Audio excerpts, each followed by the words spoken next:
Hello, my name is Mad Cat and welcome to my weekly news program about video games and technology. Now, this is going to be a week-to-week production, hopefully released on Wednesday or Thursday, covering the news of last week. Now, unfortunately, I'm unable to do this on a day-to-day basis, or else I would be doing it on a day-to-day basis. So there is going to be that delay of all of this being last week. So let's go ahead and get started. Microsoft was big in the news last week, mostly with the Xbox One. They announced a release date for their Xbox One being November 22nd. Other things reported about this is it's going to have HTML5 compatibility, which I believe is the first console to offer this. This will allow any applications produced on any of their other hardware, such as computer or mobile devices, to be playable on their Xbox so long as it's HTML5. Now, other big things with the Xbox One will be that it supports up to 8 players at once, meaning that 8 different controllers can play the Xbox at one time. Also, there is no backwards compatibility at launch. Now, I consider this to be a good thing, because in making something backwards compatible, you usually take the flaws of the previous system and bring it to the new system. And it's very hard to have a very good product if you're always having to cater to what the last problems were of the console. So I'm very excited about the no backwards compatibility. Now, the only detractor that I read is that it's not going to have support for external hard drives upon launch.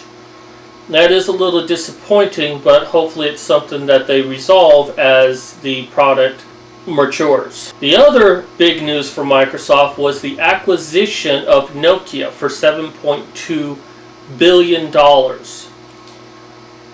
Now, this is a big deal because Nokia, which has been in business for over 150 years, was a major manufacturer of cell phones, and for the longest time was really the top contender until Apple came along. In relation to this, Microsoft has cut the Lumina 1020 smartphone camera by $100, and also in relation to this, although not directly related to this, Microsoft has dropped the annual fee for developing on their Windows phones from $99 to $19. Now, taking this with what the Xbox One is, Microsoft is going to be a very major contender. Just when you thought that they were out of the game and it looked like Apple was going to take over, Microsoft pulls something out of left field, and when Microsoft does something like this, it's usually big. Now, Microsoft is going to be able to do something that Apple, Sony, Nintendo, or Samsung is unable to do. They're going to have cross-platform on their PC, on their mobile devices such as tablet and smartphone, and their console. So this is going to be a lot of interconnectivity between all of these devices, and generally anything you produce for one, you should be able to put on the other. So exciting times for Microsoft.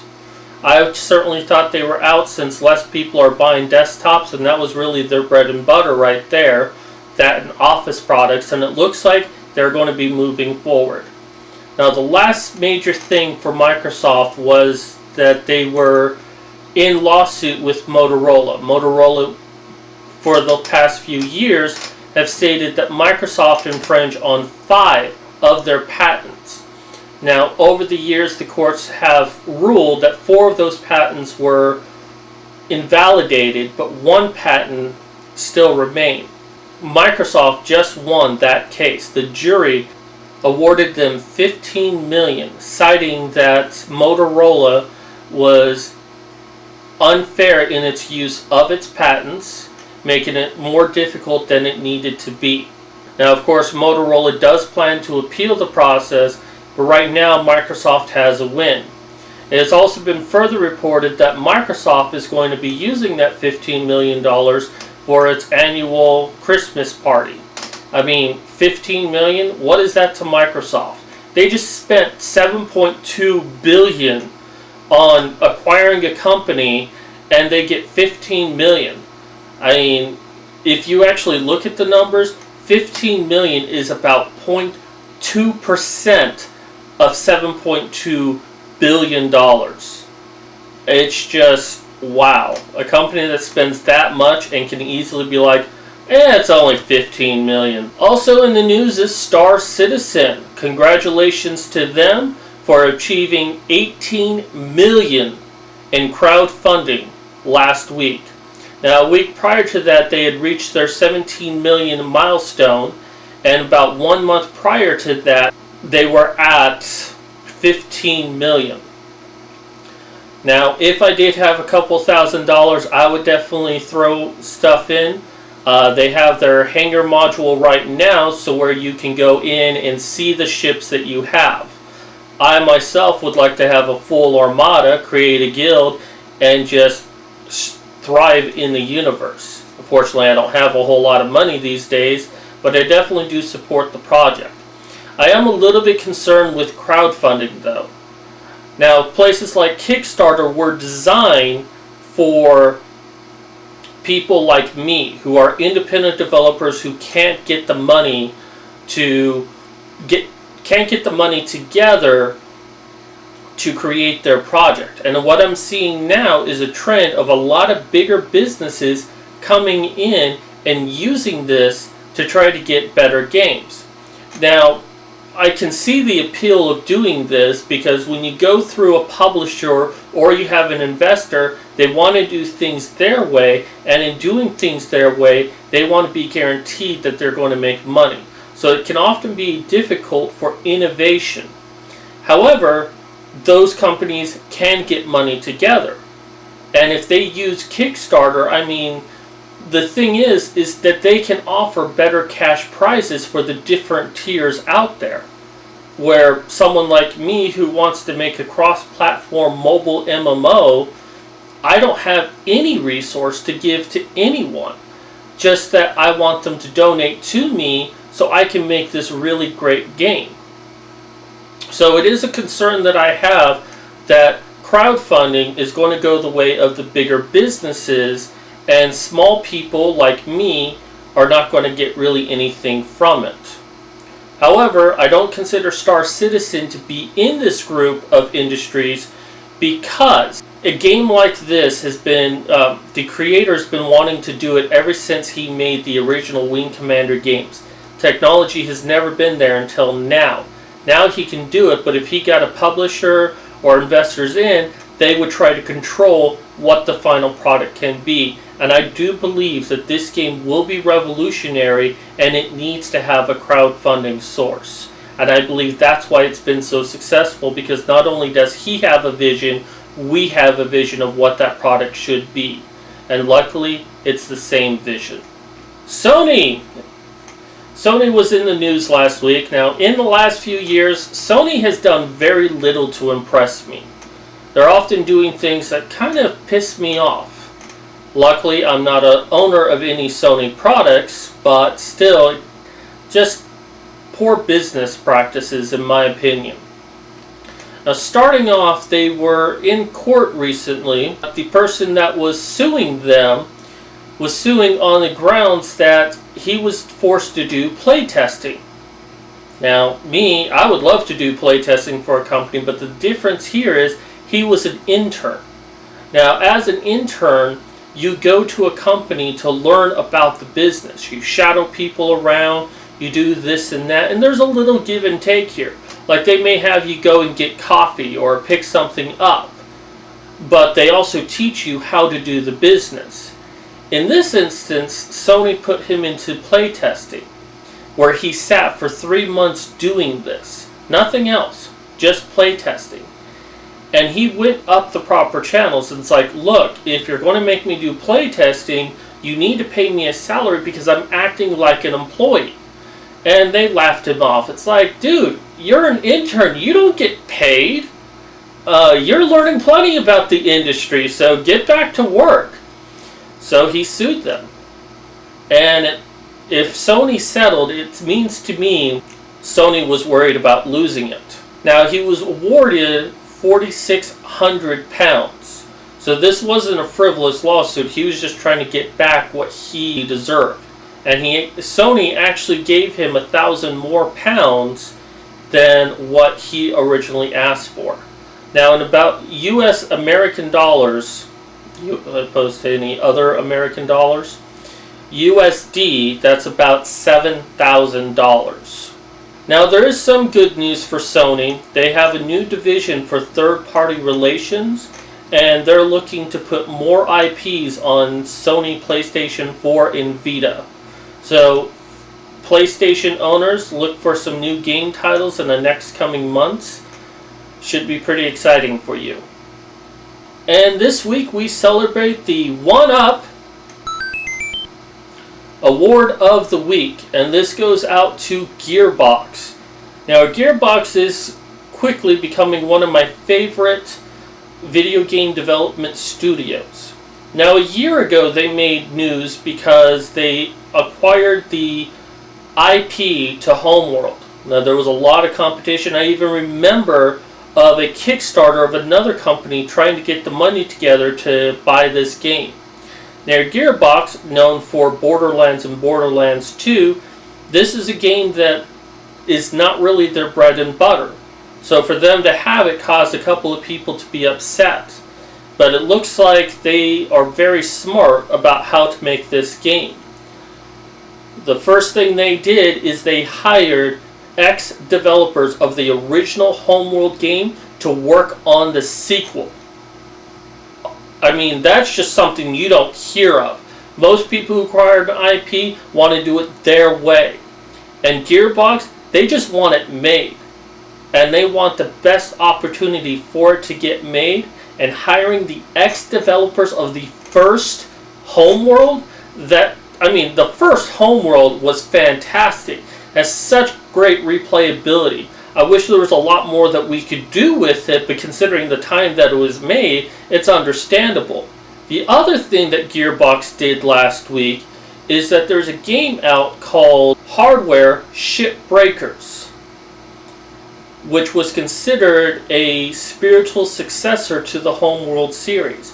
And Gearbox has allowed this game to have the Homeworld title, which is going to now be known as Homeworld Shipbreakers. So kudos to Gearbox. You guys really know what you're doing, and that is a rare thing in this industry. I'm definitely going to be following you, and I can't wait for the Homeworld franchise to expand once more. Brand new segment on the show. Of course, this being the first episode, every segment is a brand new. Every segment is brand new. This segment is the gender and sexual equality in video games. Now, while these are two distinct issues, and they need all of the support they can get, when it comes to video games, it's all about proper representation, and I often feel that these two issues have this in common, that they need better representation in video games. Now, GamerX founders, spelled Gaymer, are going to be at the Salon LGBTQ. Now, for those who don't know, LGBTQ stands for lesbian, gay, bisexual, transgendered, and Q depends on who you ask, but I interpret it as questioning, meaning you know you're not straight, but you're not really sure what you are. Now, I am a big supporter of the LGBTQ.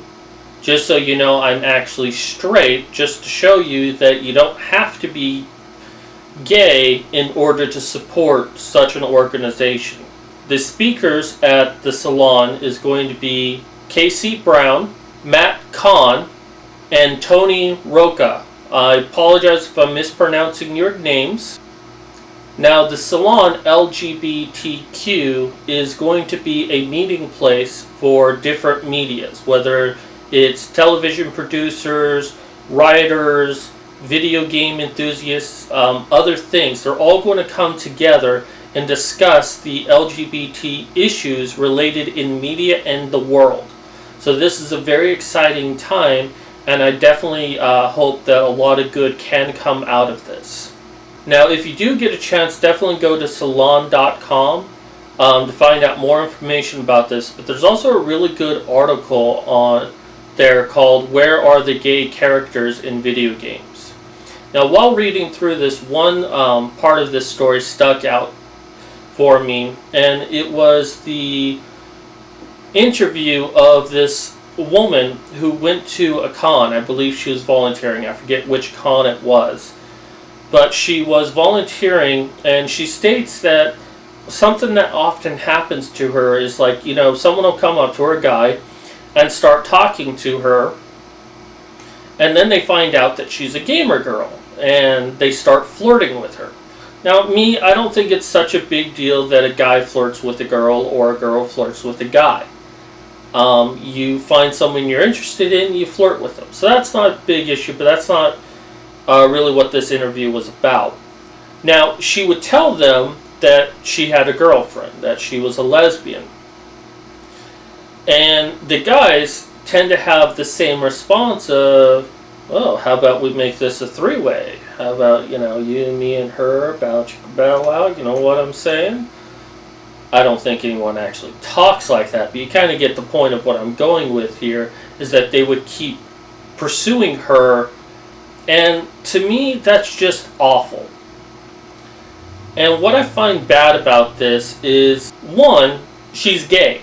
She identifies herself as gay, and yet men think, hey, maybe if I can convince her, I can have a three-way with two gamer chicks. I mean, the world doesn't work that way. But the second problem with this is that someone identifies themselves as being in a relationship, and someone proceeds further to try to get them to cheat on their significant other. I mean, that's just awful. Because if the situation was that she had a boyfriend, would guys continue to flirt with her? Maybe, but I think most of them would kind of back off. It's like, oh, okay, you know, let's talk about something else. But since it's a girl, then there's a chance that it could be a little bit more than just friendly. And it's the only reason why most guys would probably back off is because they're straight.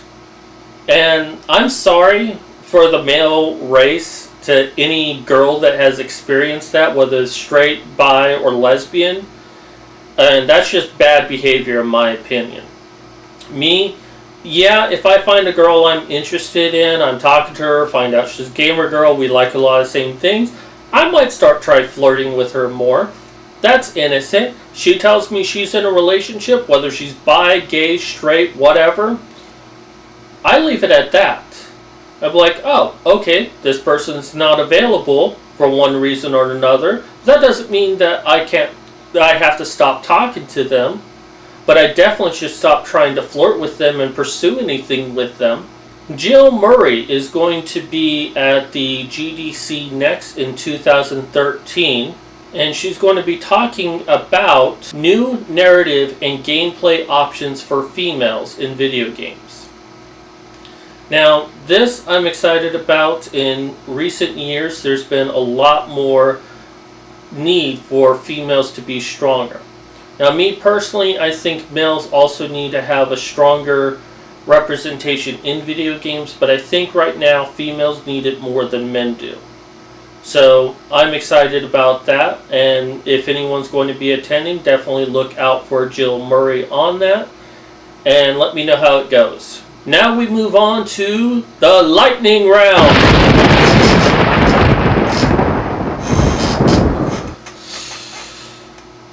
Just so you know, there wasn't any actual lightning. I wasn't in any danger. I mean, I know that kind of takes away the magic of the moment, but... So, congratulations to Minecraft for reaching 33 million in sales. Android has released the name of their next firmware update, KitKat. As you can see right in front of me. Yum, yum, yum, yum, yum. And last, the Bonehead of the Week Award. This is going to celebrate anyone who does such a bonehead move. The recipient of this award, Sony, Phantasy Star Online 2. Now, interesting enough, they had a new patch out last week that when you started downloading and installing it, it started to erase files off your computer, even Windows files. Fun, fun, fun. Now, Sony was quick to respond to offer $100 to any local data recovery center to try to retrieve your data, or a $50 voucher. While it was good that they did offer that, I mean, the data on my computer is definitely worth more than $50. There are speculation amongst the fan of how this actually happened. A lot of theories are that it may have just been a disgruntled employee who just kind of made things bad on purpose. But I think it was somewhere in the programming, that somehow the program divided by 0 and forgot to carry the 1. So that's it for news this week. Join me next week where I report on this week's news. And should be pretty exciting stuff. If you have any comments or suggestions, please post them below. And please rate my video accordingly. Thank you so much, and happy gaming.